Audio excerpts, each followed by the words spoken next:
They're the weakest pair in the entire US Open mixed doubles draw. That provocative label has ignited a firestorm of debate across the tennis world, and it's landed squarely on the shoulders of Carlos Alcaraz and Emma Raducanu. How did these two rising stars of the sport, both beloved by fans, end up being at the center of such a jarring critique? And why are other pairings, like Iga Swiatek and Casper Ruud, facing a similarly chilly reception? Today, we'll uncover the twists and turns behind this buzz, analyze the unexpected alliances forming ahead of the famous Flushing Meadows frenzy, and figure out whether Alcaraz and Raducanu can truly flip the narrative on Rennae Stubbs' fiery assessment. Here's the big question that has everyone talking. Are we really witnessing the most vulnerable, unpolished mixed doubles duo in recent memory? Or is this an elaborate misjudgment based on a sliver of doubles inexperience?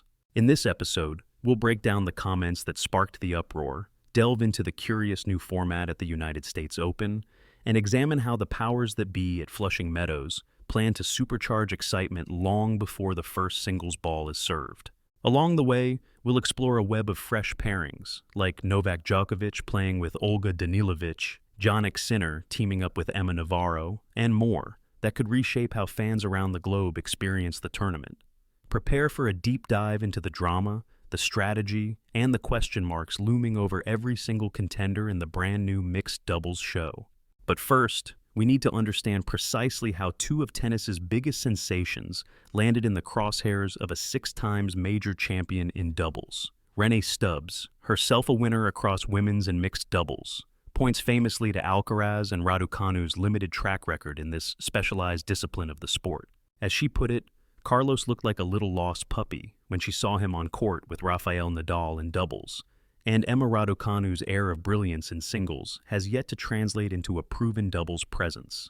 The entire sporting world is asking, how could two supremely talented forces on the singles stage, each with an arsenal of breathtaking shots, be labeled as a shaky tandem? Is the jump to doubles, especially the fluid net-rushing style of mixed, that tricky? The same question surrounds the other weakest pair, as Stubbs described them, Iga Swiatek and Casper Ruud. Both are top-tier singles juggernauts. Swiatek's precision baseline winners and Ruud's clay court mastery have propelled them to the top of the tennis pantheon. Yet, in the intense world of mixed doubles, synergy, timing, and seamless communication often mean more than raw power or highlight-worthy passing shots. Observers wonder whether Swiatek's monstrous returns will complement Ruud's net game. Will the Norwegian star's measured approach conflict with the sensational hustle of the Polish phenom? As if the stakes weren't high enough, they'll be competing under the watchful eyes of thousands of fans who bring a heightened sense of excitement to any New York tennis event. But let's zoom in on the partnership that's generating the most coverage. Carlos Alcaraz, the Spanish prodigy with 5 Grand Slam singles trophies already to his name, pairing up with Emma Raducanu, the electrifying British hopeful who sent shockwaves through the tennis world by capturing the trophy in her very first major final in 2021. When Alcaraz declared that Emma's gonna be the boss, it generated more than a few headlines. After all, Alcaraz might be known for his relentless baseline dominance and unstoppable forehand, but it seems he's perfectly fine stepping into a supportive doubles role, trusting Raducanu's decisions on strategy, formation, and shot selection. Fans immediately seized on the potential star power of this alliance. Could two beloved singles aces also create an unstoppable wave of momentum in the mixed doubles bracket? However, the experts, including Stubbs, see potential pitfalls in that optimism. Doubles, they argue, requires a unique tactical awareness. Effective net interceptions, perfectly timed poaches, and a near telepathic connection with one's partner all become critical. Casual fans might assume that two brilliant singles players automatically form a dream team. In reality, it often takes months, even years, for players to develop the instincts needed to cover each other's blind spots, guess the next shot, and shift defensive positions into offensive ones with a smooth synergy. The concern is that Alcaraz might rely too heavily on his singles reflexes, pounding the ball from the baseline, or that Raducanu might revert to the patterns that have made her a formidable solo competitor, leaving open spaces for opponents to exploit. And in a brand new mixed doubles format, set to start in the fan week preceding the main singles event, the margin for error could be razor thin. All this has fueled an electrifying atmosphere leading into the US Open. There's curiosity, there's doubt, and there's outright excitement. Will these weakest pairs rise to the challenge and prove the doubters wrong? Or will the bright lights and quick reflexes required in mixed doubles unravel their otherwise brilliant skill sets? If you're as fascinated by this storyline as I am, please consider showing a little support for discussions like this. Hit that like button if you think we need more deep dives into riveting tennis matchups. Your enthusiasm keeps these analyses flowing and helps us spotlight the most compelling stories from around the courts. What's especially unique about this year's tournament is how the schedule accommodates this new wave of mixed doubles action. The organizers decided to run the entire event during the Fan Week, effectively turning the lead-up into a festival of on-court fun and experimentation. For many tennis enthusiasts, mixed doubles has been a side note, but with names as big as Novak Djokovic, the Serbian legend who holds multiple major titles, and Jannik Sinner, the charismatic world number 1 in the ATP rankings, stepping into brand new partnerships for these matches, it's impossible not to pay closer attention. Imagine Djokovic playing with the young Olga Danilovic, forging an all-Serbian duo, or Sinner joining forces with Emma Navarro, one of the brightest American prospects in women's tennis. That's not just a curiosity, it's a recipe for an instant spectacle. Organizers see this as a way to lure more fans into the stands early, giving them a chance to see their favorites in a more relaxed, lighthearted setting. The question, though, is whether the mission to create a fun vibe might collide head-on with the raw competitiveness of these top-tier athletes. Are Alcaraz and Raducanu truly planning to treat this as an exhibition? Or are they practicing scramble drills behind the scenes, determined to silence the naysayers who've pegged them as the tournament's least cohesive tandem? This tension between entertainment and cutthroat ambition may define the entire mixed doubles event. That leads us to another fascinating angle. Who might benefit most from these unexpected alliances? Even if Alcaraz and Raducanu are starting from ground zero in terms of doubles synergy, their combined singles prowess could give them a dangerous advantage against more seasoned but less star-studded teams. A thunderous Alcaraz groundstroke served up the line might set Raducanu for an easy volley put away at the net, or her stealthy cross-court return could feed right into his lethal forehand down the middle. Meanwhile, the enormous spotlight on their perceived weaknesses might add extra motivation, an adrenaline shot fueling them to surpass everyone's expectations in front of thousands of fans at Flushing Meadows. And let's not forget the swirling speculation over how Iga Swiatek and Casper Ruud might perform. Swiatek has proven herself a master of controlling points from the baseline with her extraordinary spin and fearless aggression, while Ruud's calm, methodical approach has made him a fixture at the top of the men's game. Yet both remain relatively untested in high-profile mixed doubles showdowns. They might not pull off the highlight reel net plays that excite the crowd, but they could compensate with their intelligence, rally consistency, and measured tactical interplay. Some insiders believe that if they figure out a comfortable formation early on, perhaps Ruud playing slightly behind the service line, and Swiatek hugging the baseline with her scorching returns, they could become a serious force. Still, all of this is speculation until they actually step on the court. And that's precisely the electric appeal. The wave of new partnerships doesn't end there. American squads are in the mix too, with Madison Keys pairing with Frances Tiafoe, Jessica Pegula teaming up with Tommy Paul, and powerful server Ben Shelton joining forces with Taylor Townsend. For home crowd fans, these pairings hold the promise of a deep run and highlight-worthy rallies.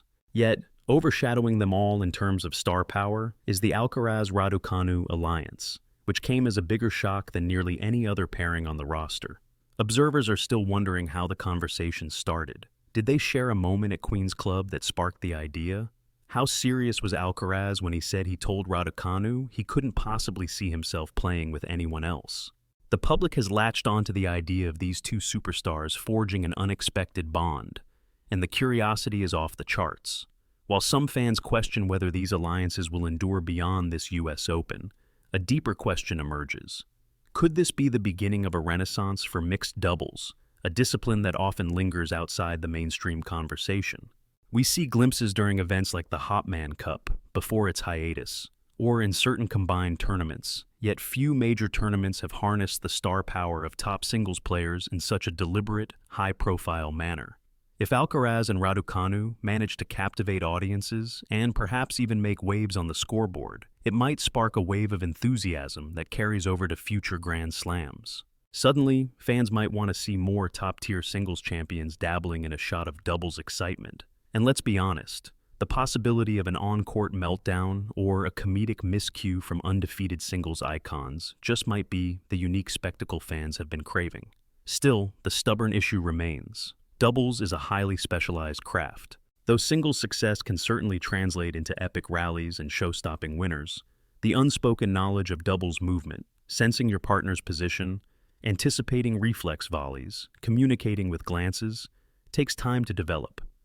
Could this brand new wave of high-profile pairings inadvertently cause embarrassing early round exits for some of the biggest names in tennis? Or will it push them to train, adapt, and show the world that their champion mindsets extend well beyond their usual comfort zone? For many in the tennis community, the real intrigue lies in watching how Alcaraz adapts. He is no stranger to collecting trophies, but in a doubles environment, a single ill-timed shift near the net or a missed overhead can cost you precious momentum in the blink of an eye.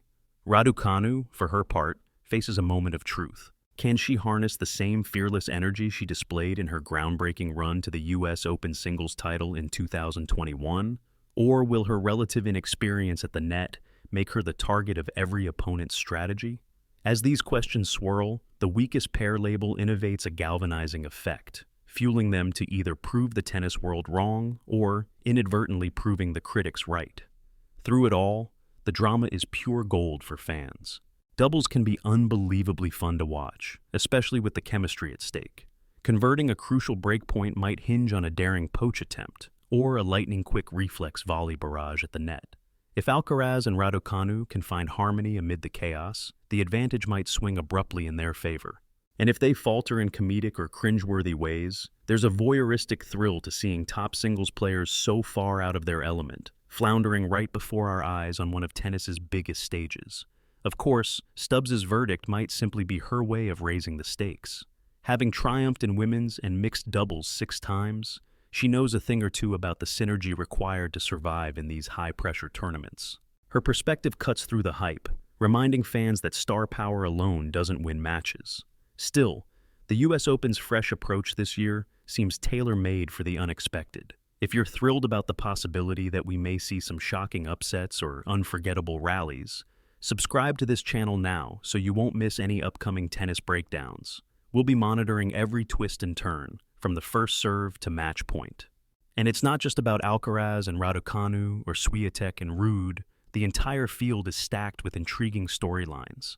Novak Djokovic pairing up with Olga Danilovic unleashes a striking generational merge, as the unstoppable legend guides a young, bold compatriot. Jannik Sinner's pairing with Emma Navarro stands out as well. Sinner, known for his mesmerizing ground strokes, might find a new dimension to his game when delivered in tandem with the American upstart. Meanwhile, the all-American combos, like Jessica Pegula and Tommy Paul or Ben Shelton and Taylor Townsend, bring an added layer of patriotic fervor. Could we see an all-American finals showdown? Or will the big names from overseas steal the show? All these possibilities create an unpredictable environment that begs to be followed day by day. The Fan Week format means players who often skip mixed doubles might go all in, thanks to the spotlight shining on them well before the singles event kicks off. This blend of pageantry and competition has never felt thicker, and the tennis establishment seems more than ready to embrace it. Whether or not the weakest pairs crumble under the barrage of swift net approaches and lightning shot exchanges remains to be seen, but one thing's for sure, the entire tennis community will be holding its breath to see if these superstars can dethrone the usual doubles specialists or if they'll be left shaking their heads, acknowledging that strong singles credentials don't always carry over into the realm of quick-handed, rapid-fire doubles. Conversations have already begun among players who see this as more than a one-off experiment. If Alcaraz and Raducanu find even a flicker of success, they might be inspired to keep pairing up at other events, or at least add doubles practice sessions to their regular training schedule. A new wave of cross-gender alliances could rejuvenate the doubles circuit, bridging the gap between the typically overshadowed discipline and the star-studded spectacle of major singles draws. Ultimately, that might be precisely what tournaments around the world need: a reason to funnel the spotlight onto a style of tennis that demands teamwork, cunning, and a dash of creative flair. If that translates to rising viewership numbers and heightened sponsor interest, we can expect more tournaments to adopt similarly captivating formats. But the reality remains that a major storyline, for now, is the swirl of negativity around the Alcaraz-Raducanu tandem. That skepticism can be a powerful motivator, especially when you're both known for conquering some of the hardest obstacles in tennis. Alcaraz, the phenom who soared to the top of the men's game with dizzying speed, thrives under pressure. Raducanu, the only player in decades to snatch a Grand Slam singles title as a qualifier, overcame unimaginable odds to reign supreme at the United States Open. They both know how to channel doubt into unstoppable momentum. If, for instance, they manage a few spectacular wins in early rounds, everything changes. The chatter shifts from weakest pair to dark horse favorites. Suddenly, what felt like an experimental cameo in mixed doubles morphs into a full-on mission to claim a major trophy together. This delicate tension, part spectacle, part genuine competition, is exactly why so many fans are captivated. After all, who doesn't love an underdog story, especially one in which the underdogs happen to be two established sensations in the singles domain? Even if they falter early, the spectacle of having them on the mixed doubles stage sends a clear message. Tennis is evolving, and top-tier singles stars are no longer confined to singles alone. The experiment could open the door to exhilarating new narratives, star-laden lineups in doubles or mixed events, and a rejuvenated sense that anything is possible in a sport sometimes criticized for its inherent predictability at the top. Still, every shot, every serve, and every whisper of strategy between Alcaraz and Raducanu could be dissected by a watchful audience. From locker room gossip to post-match press conferences, fans and critics alike will measure their synergy, or lack thereof, with a magnifying glass. If they look out of sorts, the weakest pair T might be proven correct. If they thrive, watchers will rush to reevaluate. That immediacy of judgment underscores how profoundly both players' reputations and emotional well-being can be driven by public perception, especially in an age of social media debates and highlight reels that loop around the globe in seconds. One of the biggest unknowns is how Emma Raducanu's commanding presence can mesh with Carlos Alcaraz's fiery shot-making. If the chemistry clicks, they could become a formidable duo that leverages Emma's skill at redirecting power and Carlos's ability to deliver unstoppable baseline missiles. Should a moment of confusion arise like a poorly communicated switch at the net or a second guess about who takes the overhead, luckily, they both have the athletic prowess to scramble. Yet, to topple more double-season teams, pure athleticism might not suffice. It requires a studied knowledge of angles, geometry, and personal instincts that typically emerge only after extensive match play together. Will a single Fan Week tournament be enough to refine their synergy? In the end, nobody truly knows whether Alcaraz and Raducanu, or Swiatek and Rude, or any of the brand new alliances will fall flat or capture the tennis world's imagination. The only guarantee is that we'll witness a rare collision of star power, ambition, and creative risk-taking in a setting that's often overshadowed by singles main events. For all the doubters and belittlers labeling them weak, these players have faced far greater challenges en route to their respective stardoms. Perhaps the next step in their evolution is breathing fresh life into a doubles format that's been crying out for more attention. As we wait to see how this drama unfolds at Flushing Meadows, there's every reason to stay glued to the action. Will the critics be vindicated, or will they be forced to recant their weakest pair slights? The answers are just around the corner, and the tension is sky high. Keep your eyes on every serve, every volley, and if the ride so far has piqued your excitement, feel free to give us that supportive nod by clicking subscribe or follow for in-depth tennis stories all year long. This is far from the last time we'll see major players test their mettle in surprising new ways. Until then, strap in for an explosive US Open where the improbable just might become reality. And the supposedly weak might show us a dazzling level of resilience we'll be talking about for years to come.